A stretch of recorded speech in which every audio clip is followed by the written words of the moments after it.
ભારતના લોખંડી પુરુષ સરદાર વલ્લભભાઈ પટેલની 150મી જન્મજયંતિ નિમિત્તે ઉજવણીના ભાગરૂપે સરદાર 150 યુનિટી માર્ગ યોજાશે। કેન્દ્રીય મંત્રી મનસુખ માંડવિયા, ધારાસભ્ય જીતુ વાઘાણી અને સામાજિક આગેવાનો દ્વારા યોજનાર આ માર્ચનો હેતુ સરદાર પટેલના વિચારો, નિર્ણય શક્તિ અને સ્વભાવને લોકોથી નજીકથી પરિચિત કરાવવાનો છે। માર્ચ 2 અલગ અલગ લેવલ પર યોજાશે। જિલ્લા કક્ષાની યાત્રા અને કેન્દ્રીય કક્ષાની યાત્રા। જિલ્લા કક્ષાની યાત્રા 3 દિવસની રહેશે। ઉપરાંત સરદાર પટેલના જીવન પર આધારિત રીલ અને નિબંધ સ્પર્ધાનું પણ આયોજન કરવામાં આવ્યું છે। કેન્દ્રીય ખેલ મંત્રી મનસુખ માંડવિયા અને રાજ્ય કક્ષાના ખેલ મંત્રી હર્ષભાઈ સહિત તેમની ટીમ આ યાત્રામાં જોડાયા છે।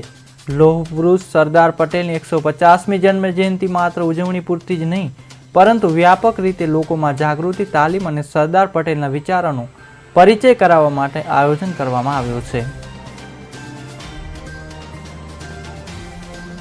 ભારતના લોહ પુરુષ અને રાષ્ટ્રીય એકતાના પ્રતીક સરદાર વલ્લભભાઈ પટેલની 150મી જન્મજયંતિ નિમિત્તે ઉજવણીના ભાગરૂપે સમગ્ર ગુજરાતમાં સરદાર @150 યુનિટી માર્ચ યોજનાર છે। આજે વહેલી સવારથી કેન્દ્રીય મંત્રી શ્રી મનસુખભાઈ માંડવિયા, અમારા સિનિયર લીડર ધારાસભ્ય શ્રી જીતુભાઈ વાઘાણી, સામાજિક આગેવાનો, સરકારના અધિકારીઓ અને સામાજિક સંસ્થાઓએ સાથે મળીને ગુજરાતના યુવાનો, ગુજરાતના નાગરિકો સરદાર સાહેબની આ 150મી જન્મજયંતિ નિમિત્તે યોજનાર જે યુનિટી માર્ચ છે તેમાં વધુમાં વધુ સરદાર સાહેબના વિચારોને, એમના સ્વભાવને, એમના નિર્ણયોને સમજી શકે, જાણી શકે અને આજની પેઢી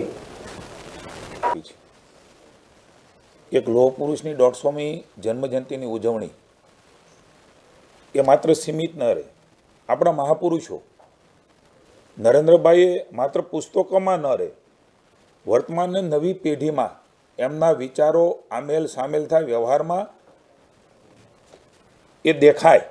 આ પ્રકારનું કામ એ મોદી સાહેબ રાજ્યમાં હતા ત્યારથી અને દેશમાં ગયા છે। તો આપણે પણ જાણીએ છીએ કે આંબેડકરજી હોય, સરદાર સાહેબ હોય, ગાંધી જયંતિ હોય, બિરસા મુંડાની જયંતિ હોય, આવા અનેક મહાપુરુષો